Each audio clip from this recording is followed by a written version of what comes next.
Very truly, I tell you, the one who believes in me will also do the works that I do, and in fact will do greater works than these.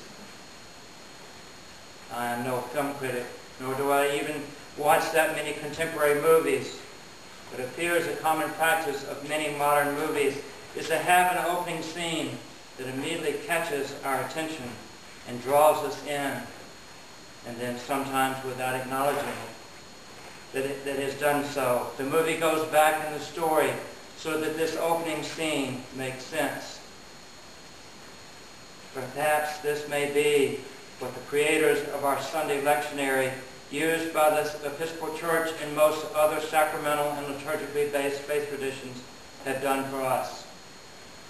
Here we are on the 5th Sunday of Easter. But today, whether we are aware of it or not, today's Johannine Gospel text takes us back to a scene before Easter, before Good Friday. We're back with the disciples sitting at that last meal they shared with Jesus. Yes, we're in Easter, but perhaps we need to back up some so that we may fully understand Easter's implication. Having backed up in the story, the camera zooms in on Jesus sitting at the table as he bids farewell to his closest friends.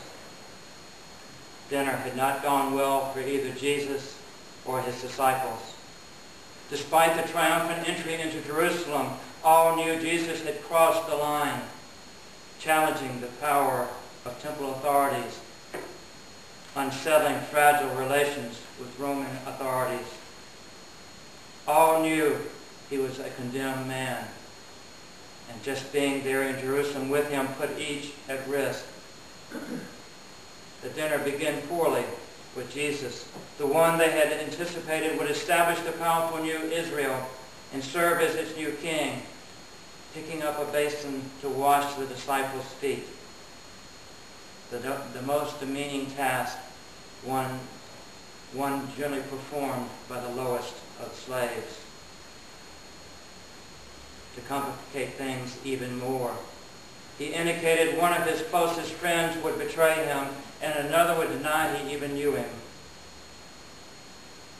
As the camera pans around the group of gathered disciples, we sense how painful are his answers. We are held by the image because it is a powerful, compassion-producing picture of separation. We are at the same time repelled by the image of our own fears. I have sat in hospital rooms with families gathered to share the last few minutes of life on earth with a loved one, and have participated in meals shared with someone moving away and observed similar dysfunction. We humans often act in strange ways as our concern shifts from the one we are losing to our fears of being abandoned. The problem with these fears is that they are real and justified. Sooner or later they will be realized. Jesus understood this fear among his disciples, but does not try to hide what is about to happen. The things are about to change drastically. Yet while different, it is necessary, because it is through such means that they will do greater things. It was a message his disciples needed to hear. With the author of the Gospel of John writing during a time of vicious persecution of early Christians, it was a message his readers needed to hear. Because we too know the fear of and suffering from separation, from cherished relationships or familiar surroundings. We also need to hear this message. Perhaps this is one of the reasons we often hear today's gospel read at burials. The camera zooms in on Jesus and Thomas. We can empathize with Thomas's confusion in this emotionally charged moment and could easily ask the same questions he asks. Wait a minute, Jesus. What do you mean we know the way you are going? We don't know where you're going. You've turned our world upside down, and tonight has been even more confusing. How can we know the way? With his face lit only by candlelight, the camera focuses only on Jesus, who looks compassionately at Thomas. I am the way. From now on, you know the Father, and you have seen him. From over Jesus' shoulder, we catch a glimpse of a distraught Philip. That's all well and good, but before you go, show us the Father. Show us God.